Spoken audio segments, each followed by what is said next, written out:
who do you think has more of an advantage now, and who you think can win? Let's say, for example, in exactly what you are, someone that has a tech background, like, and like for me, if I'm a doctor and if I'm gonna buy a system and I have two options in front of me, Yeah. from a tech guy buying this tech stack to optimize my surgery center, or someone that was an operations for and built a surgery center across all things and hired high level tech people with his leadership, I feel like I would trust someone that knows the nitty gritty of a business that's so heavy into operations that it would be hard to just someone being a tech and thinking and you know, like, oh, this is how I could solve this problem, but there's things that are hidden. Can you talk to us a little bit about this? Is this the best opportunity for operators to become founders of tech companies and rebuild companies that already exist?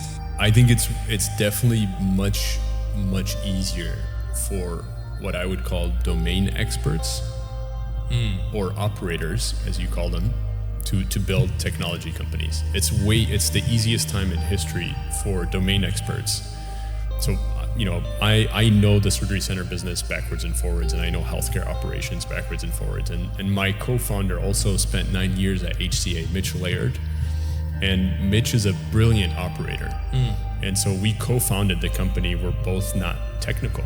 And so I think we have huge advantages over, you know, other companies because we know we don't have to spend time guessing what the customer needs. We know what the biggest operational challenges are, and we know how to save our customers, how to save them money and how to make them more money.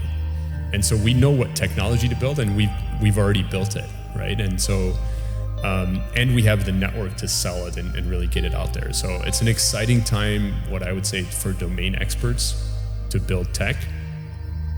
And I'm not discounting technical founders. I think, you know, technical founders just have a different journey, right? And so whether you're a non-technical founder or a technical founder, I still think you need both sides to build a highly scalable business. So in other words, when my co-founder and I came together as non-technical founders, we still built a very strong technical team, right?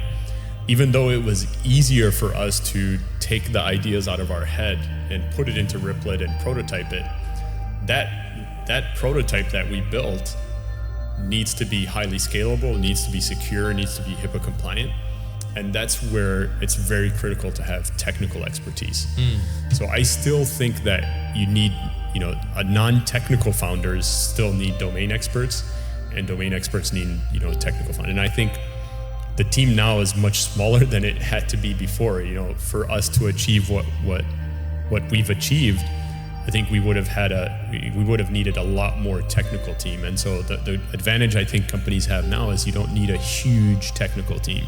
You do need to, you know, watch your spend in terms of tokens and how you leverage AI, and you should deploy AI where it's taking away steps for humans.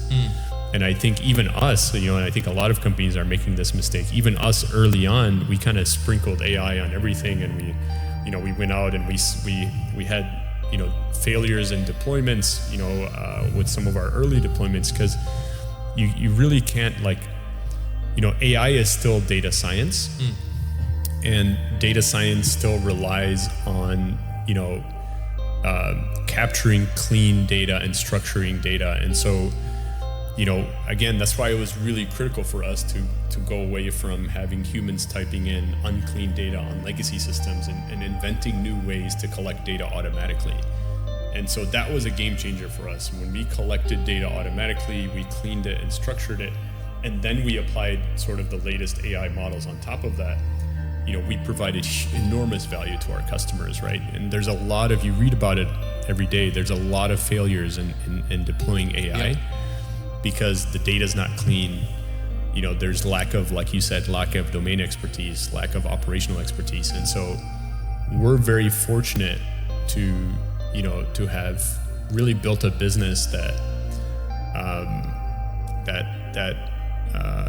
comes from domain experts, and we understand the challenges in healthcare. But also we're very fortunate to have built basically a data model that is proprietary to us, that cleans and structures the data so that AI can actually work and provide value to our customers. And that's such a critical thing for founders to understand.